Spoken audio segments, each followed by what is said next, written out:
I hate to say it, but that was actually the best one.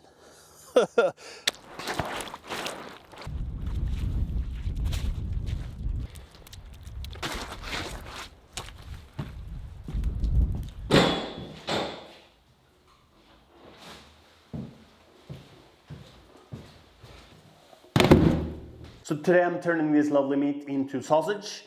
This is meat from the pig that I harvested last year, and it's shavings and stuff that didn't make any cuts. And that's perfect for sausage, and also I'm going to use a lot of the fat. And in addition to that, I have some water buffalo meat that I'm going to put in the mix.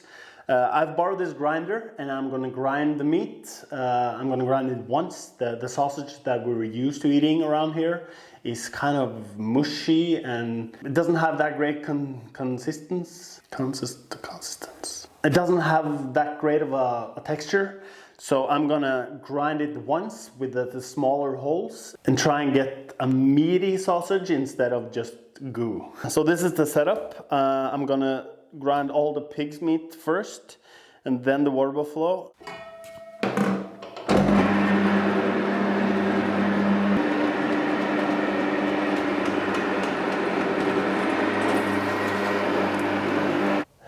Something tells me that that smoke shouldn't have been there. Probably have assembled this all wrong.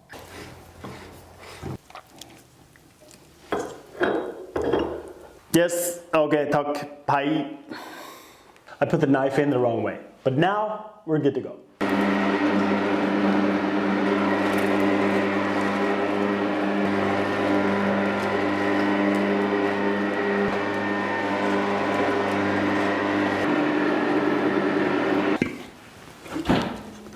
We have a little over 8 kilos of pork, 8.2 to be exact. I don't know if the buffalo meat is, they call it minced meat. I don't know if I should grind it one more time or if this is, I do want it to be a meaty sausage. But I also want the kids to eat it and enjoy it. I'll do it.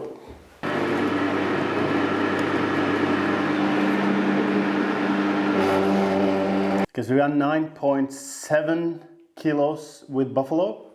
That means we're just shy of 18 kilos of meat. So I'm gonna mix it real good. And I'm going to use some protective gloves, both for hygiene and also because the meat is really cold. They said to refrigerate the meat overnight.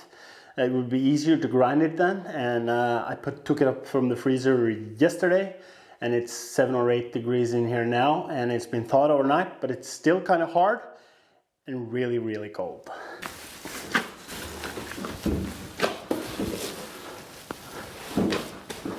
It's hard to distribute it. It's hard to distribute it and get all the fat and everything even. But I think I'll divide it into smaller portions and use the Kenwood with the dough hook.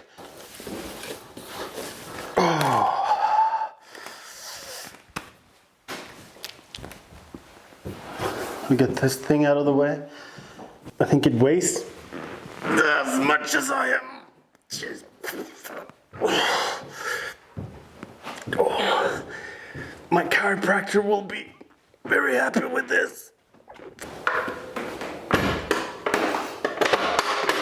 So now the plan is to just throw stuff in there that sounds good together. I have one recipe that I'm going to follow. I want to try a little different stuff so that next time I do this, I have kind of a clue on what works and what doesn't.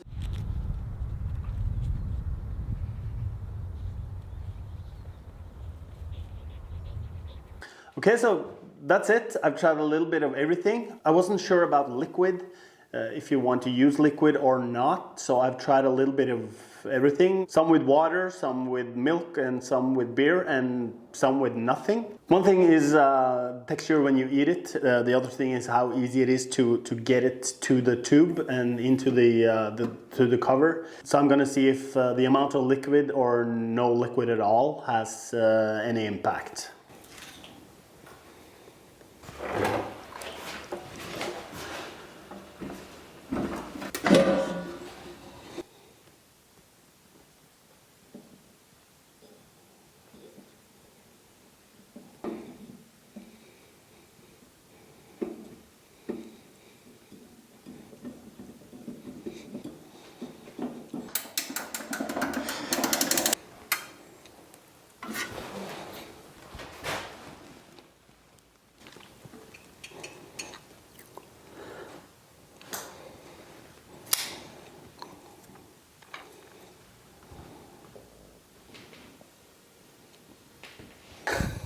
This thing is hard to operate with one hand while I'm trying to distribute the right amount of meat into the cover. So it's too much pressure on the intestine, so it breaks, it snaps. Oh. I decided this was a two-person's job and called for a friend so he could push the meat through, and I had both hands on the sausage. I struggled with the intestines on the tube. It was hard to get an evenly distribution. We tried with some oil as lube and it was like the neighborhood heard my screams, so we had another set of hands joining us, and now we were 3 people that had no experience making sausage. At least we enjoyed the company though.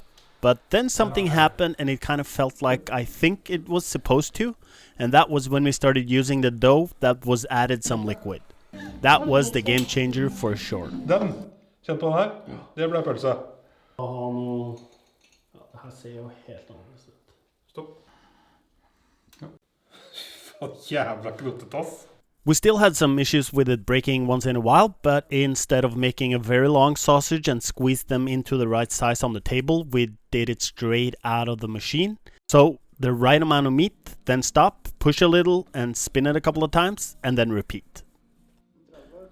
It still snapped a few more times, but I think that was when we put on too much cover at the same time. The meat and metal was very cold and it was like it dried out after a while. So instead we kept the intestines in water as long as possible, and then we had sausage. And if you sit there and are thinking we missed something or have a trick or two up your sleeve, I would really like to hear about it.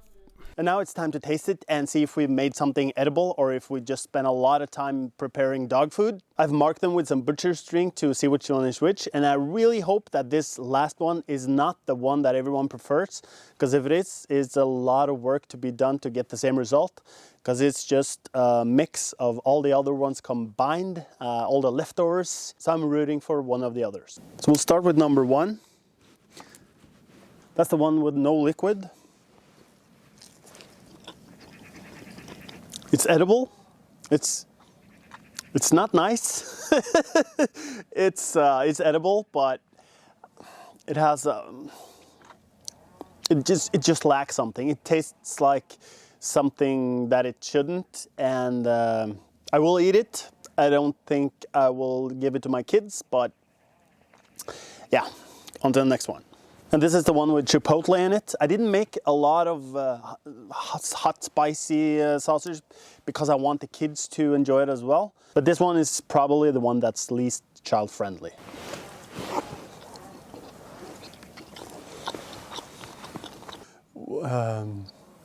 What a disappointment. It's not singy at all. It just tastes like some paprika powder or like a mild chipotle.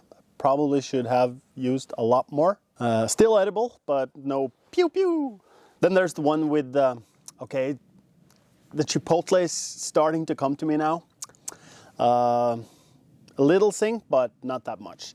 This is the one with beer and baked garlic, and this also is the first one that was added liquid. So this is where we figured out how to get the meat properly out and into the cover. The beer is called Bayer. It's a dark beer.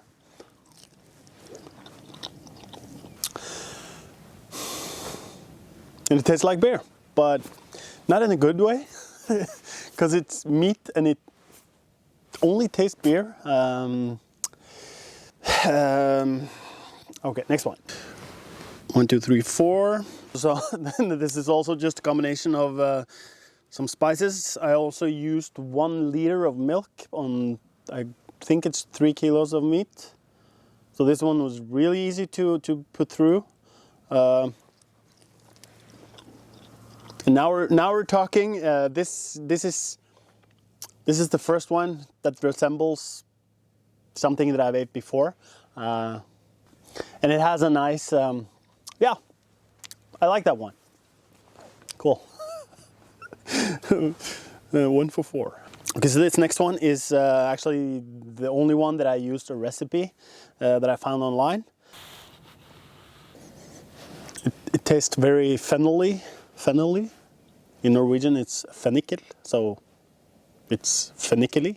That was fresh. There's some lemon in there, so it's really. This is the first one that I go in for seconds. Yeah, it's pretty good. So this one I made with the kids in mind. That's also the one that I have the most of, so I really hope that it works. And it really does. I'm excited to see what the kids think of that one. But this last one is just the leftovers, so and it's good too. The leftover. So now I just have to do all our work and mush it into one. I hate to say it, but that was actually the best one. At least everything's edible. I do have more meat and I want to do this again, but instead of just throwing stuff in there. As we see, using a recipe with but as we see, using a recipe.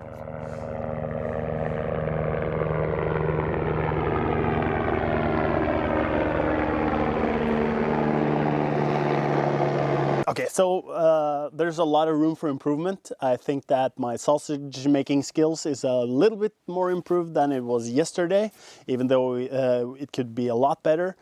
Nothing's unedible. I'm gonna eat it and enjoy it, but is it something that I want to serve any guests? I have some more meat, and if you have a recipe that you really dig and want to share, please do so.